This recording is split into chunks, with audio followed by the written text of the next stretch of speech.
नमस्कार दोस्तों, ocean network में आपका स्वागत। ऐसा लगता है कि दिल्ली धीरे-धीरे राष्ट्रपति शासन की ओर अग्रसर है और इसकी वजह है, जब किसी भी राज्य में एक व्यवस्था भंग हो जाए, एक संवैधानिक संकट की स्थिति आ जाए, जब अलग-अलग मंत्रालयों और विभागों की फाइलें धूल चाटने के लिए अभिशप्त हो जाएँ, जब अनिर्णय की स्थिति हो, जब सरकार का प्रमुख उपलब्ध ना हो और इसके अलावा एक क्योस की स्थिति हो, यानी कोई फैसले लेने ही वाला ना हो और जो एक संवैधानिक दायित्व होता है, यानी फाइलों को क्लियर करके आगे बढ़ाने का, क्योंकि डे बाय डे के अगर काम किसी सरकार में नहीं हो रहे हैं, सिर्फ और सिर्फ लफाजी और दावेदारी हो रही कि हम ही सरकार चलाएंगे, चाहे हम बाहर हों, चाहे हम जेल में हों। ऐसी स्थिति में जो संविधान का मुखिया है, और दिल्ली में ये कौन है? एलजी वी के सक्सेना। उन वी के सक्सेना से एक मीडिया हाउस के कार्यक्रम में सवाल पूछा गया कि वो तो कह रहे हैं कि वो तो जेल से सरकार चलाएंगे और इस बीच ये साबित करने के लिए कि हम जेल में रहते हुए, जेल में तो अभी नहीं गए हैं टेक्निकली, अब 28 मार्च तक तो वो ईडी की हिरासत में है पूछताछ के लिए। ईडी ये हिरासत आगे बढ़वाने के लिए अपील करेगी पीएमएलए कोर्ट से। पीएमएलए कोर्ट इसको मानती है, नहीं मानती है, या अरविंद केजरीवाल को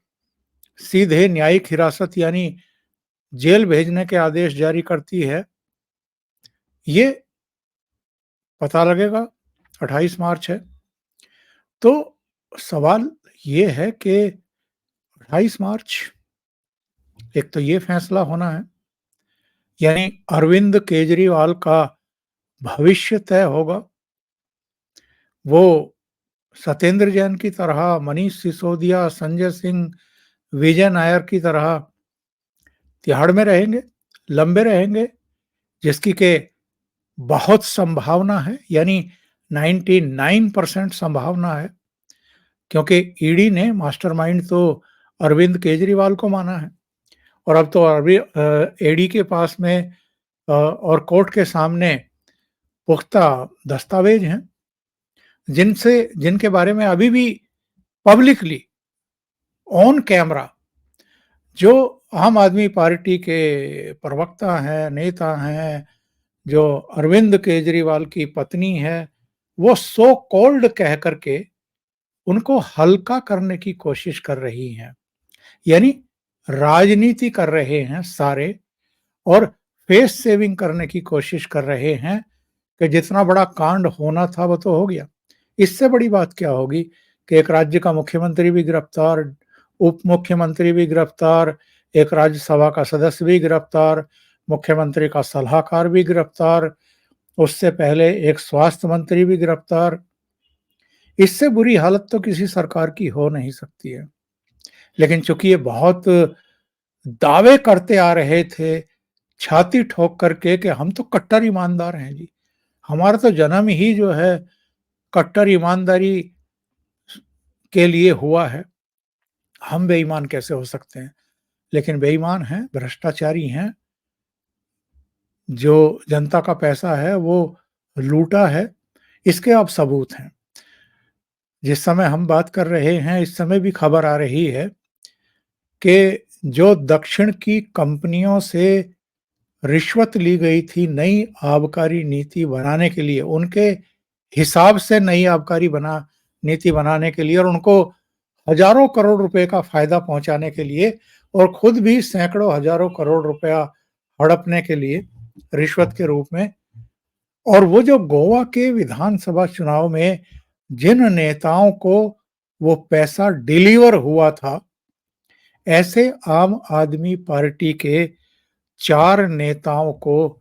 समन मिल चुके हैं ईडी के और उनको 28 मार्च के लिए तलब किया गया है पूछताछ के लिए। यानी ये जो सिलसिला है ये लंबा खिंचने वाला है।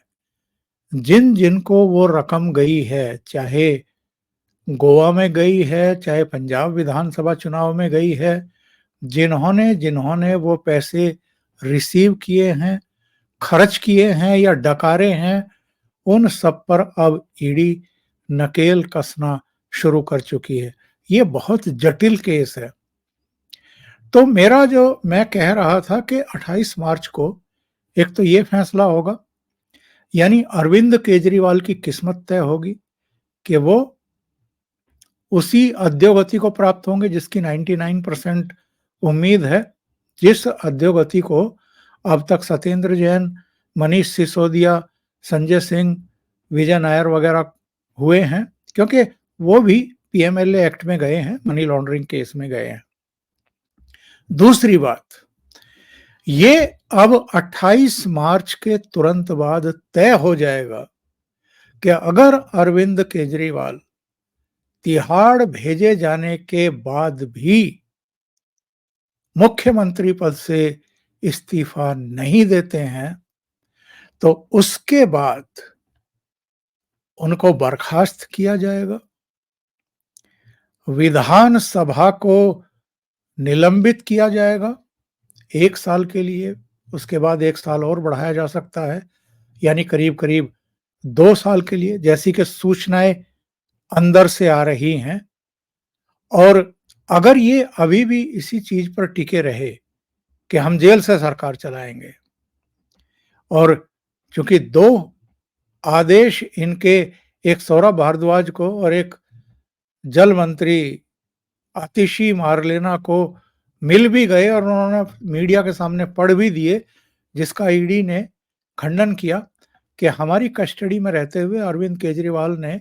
ऐसा कोई आदेश जारी नहीं किया। और वो जो आदेश दिखाए गए थे कि ये आदेश हैं, उन पर सिग्नेचर भी नहीं है अरविंद केजरीवाल के। जो एक भारत सरकार का चित्र होता है 3 शेरों का, उसका वो स्टाम्प भी नहीं है। दिल्ली सरकार का लेटर हेड भी नहीं है, कोई मोहर भी नहीं है, कोई पत्रांक भी नहीं है, कोई तारीख भी नहीं है, कुछ नहीं है। लेकिन इन्होंने फर्जीगिरी इसलिए की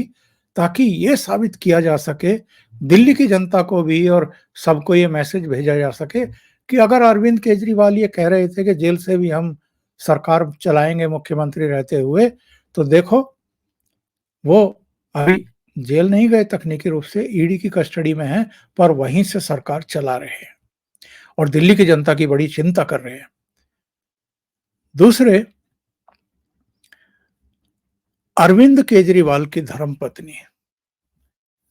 जरा गौर फरमाइए, अरविंद केजरीवाल जिस चेयर पर बैठते थे और जो राष्ट्रीय ध्वज लगा करके बैठते थे, उसी चेयर पर उनकी पत्नी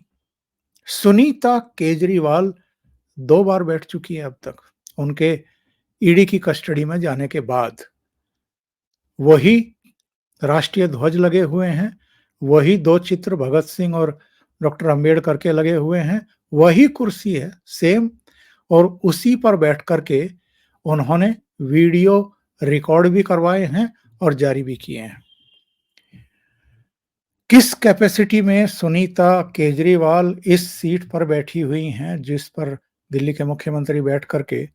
प्रेस को, मीडिया को संबोधित करने के लिए वीडियो बनाते थे, इस पर भी सवाल उठेंगे। और राष्ट्रीय ध्वज किस कैपेसिटी में वो लगाए हुए हैं, क्योंकि ना एमएलए हैं, ना मंत्री हैं, ना किसी संवैधानिक पद पर हैं, वो बस अभी एक मुख्यमंत्री, जो अभी तक तो मुख्यमंत्री हैं, उनकी बस पत्नी मात्र हैं। इसके बावजूद अगर वो इस तरीके से राष्ट्रीय ध्वज का उपयोग दुरुपयोग कर रही हैं और उस पोजीशन को कैप्चर कर लिया है बिना मुख्यमंत्री पद की शपथ ग्रहण किए, या बिना विधायक दल की नेता चुने, तो इस पर भी बड़े सवाल खड़े होंगे। लेकिन मैं इसको एक संकेत मान रहा हूँ। अरविंद केजरीवाल बहुत अच्छे तरीके से जानते हैं, उनकी पार्टी के नेता भी जानते हैं, बाकी लोग भी जानते हैं, अन्य पॉलिटिकल पार्टियां भी जानती हैं कि आज तक देश में ऐसा नहीं हुआ है कि किसी मुख्यमंत्री को गिरफ्तार किया गया हो और इसके बाद भी वो जबरन जिद करके मुख्यमंत्री पद पर काबिज रहा हो। पर अभी तकनीकी रूप से चूंकि वो जेल नहीं गए हैं, अभी ईडी की कस्टडी में है, तो अभी तक तो ये चीजें चल रही हैं। हालांकि 2 याचिकाएं हाई कोर्ट में ऑलरेडी लगाई जा चुकी हैं और उन याचिकाओं में एक में तो ये कहा गया है कि साहब ये जो हिरासत में रह कर के ईडी की और आदेश जारी कर रहे हैं अपने मंत्रियों को, इस पर रोक लगाई जानी चाहिए। और दूसरी एक और पीआईएल है जिसमें कहा गया है कि इनको तुरंत सीएम पद से हटा दिया जाना चाहिए। ये 2 याचिकाएं हैं, हाई कोर्ट देखेगी कि करना क्या है। लेकिन सुनीता केजरीवाल के जरिए वो जो संदेश और संकेत भेजने की कोशिश कर रहे हैं, वो ये है कि अगर उनकी कुर्सी यानी मुख्यमंत्री पद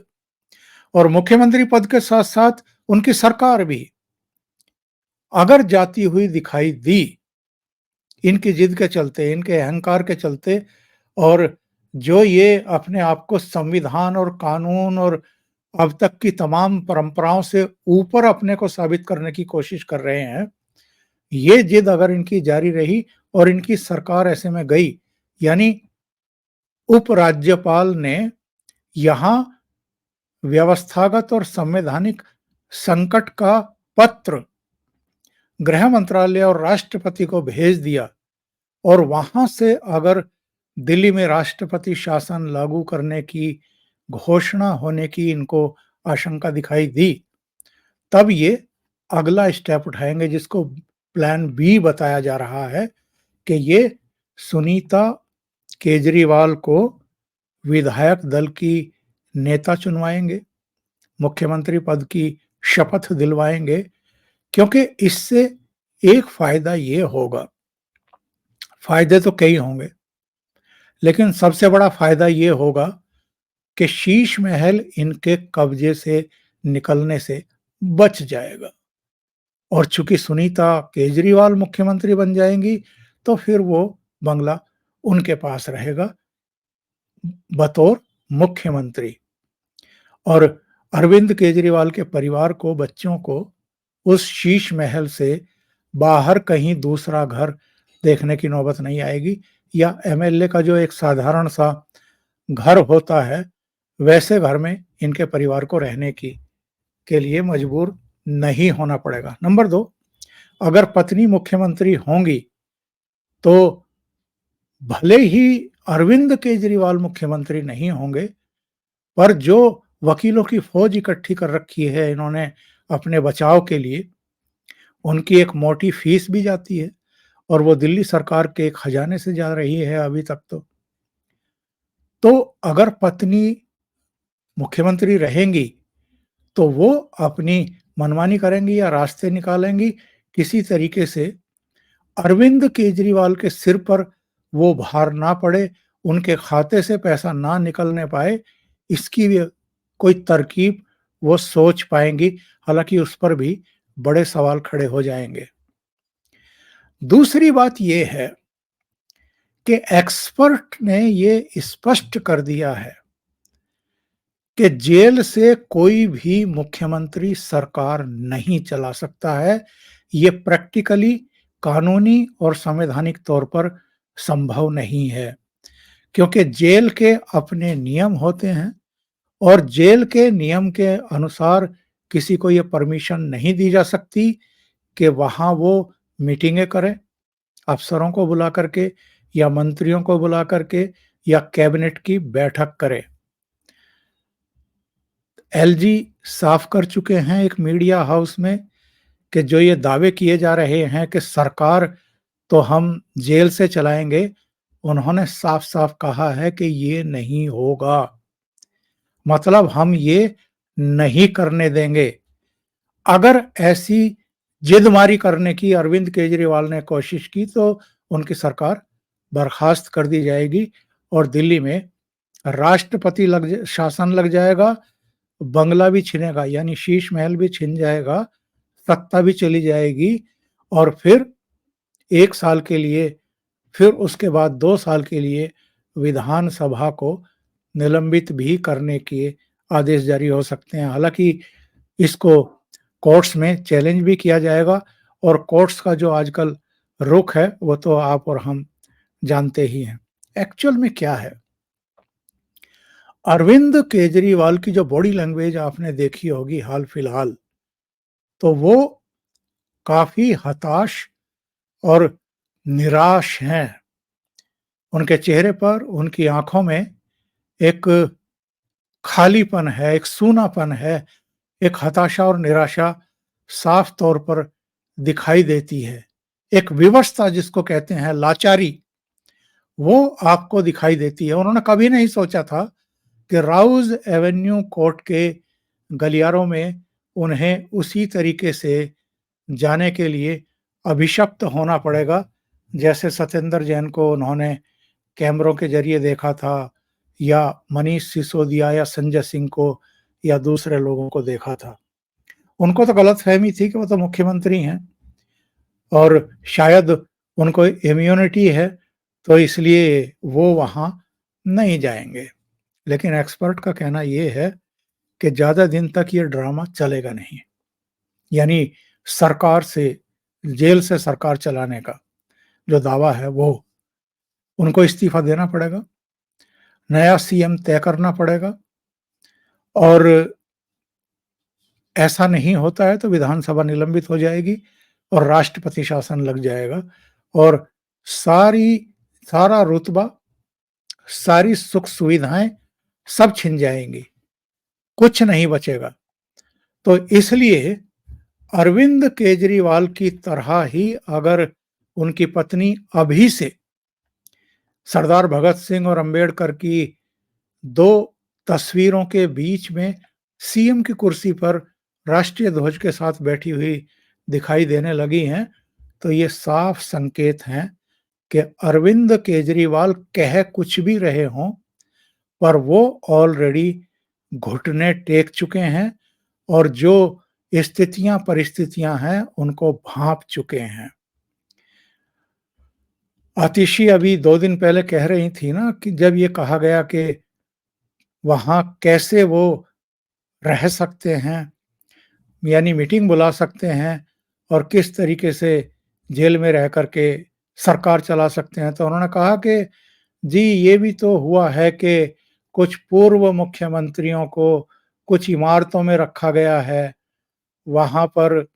वो सरकार पर कामकाज पर नज़र रख सकते हैं और अगर ज़रूरत पड़ी तो अदालत से परमिशन लेकर के मीटिंगें भी बुला सकते हैं। लेकिन एक्सपर्ट ने साफ कर दिया है कि कामकाज में अगर रुकावट आती है, संवैधानिक संकट पैदा होता है, तो ऐसे में एलजी और केंद्र सरकार मूक दर्शक बन करके नहीं बैठेंगे। तो ऐसे में लग ये रहा है कि 28 मार्च या उसके बाद भी अरविंद केजरीवाल अगर इस्तीफा नहीं देते हैं, तो वो संकट को बुलावा देंगे। और अगर जो संकेत दे रहे हैं सुनीता केजरीवाल को आगे करके, क्योंकि उनको ये भी तो पता है ना कि उनके अभी तो वो इस ईडी की कस्टडी में हैं, अभी से ही जूतम पजार शुरू हो गई पार्टी में। गोपाल राय गुट अलग राग आलाप रहा है, आतिशी मार लेना अलग शक्ति प्रदर्शन कर रही थी, पुलिस से भी भिड़ रही थी। सौरभ भारद्वाज अपना ही दिया जलाए हुए हैं और थाली पीटते हुए दिखाई दे रहे हैं, जुलूस निकालते हुए। सब अपने-अपने शक्ति प्रदर्शन कर रहे थे, लेकिन दिल्ली की सड़क सिर्फ, दिल्ली की जो जनता है वो सिर्फ मूक दर्शक बनी हुई है।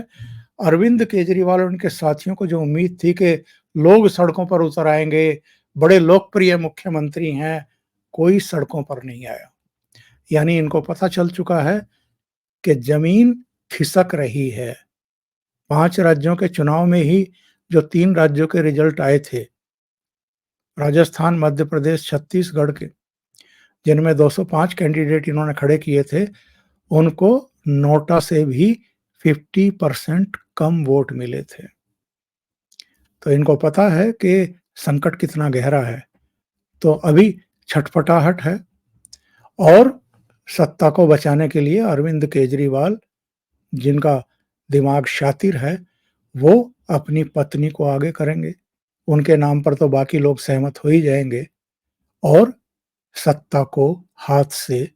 नहीं जाने देंगे, शीश महल को भी नहीं जाने देंगे।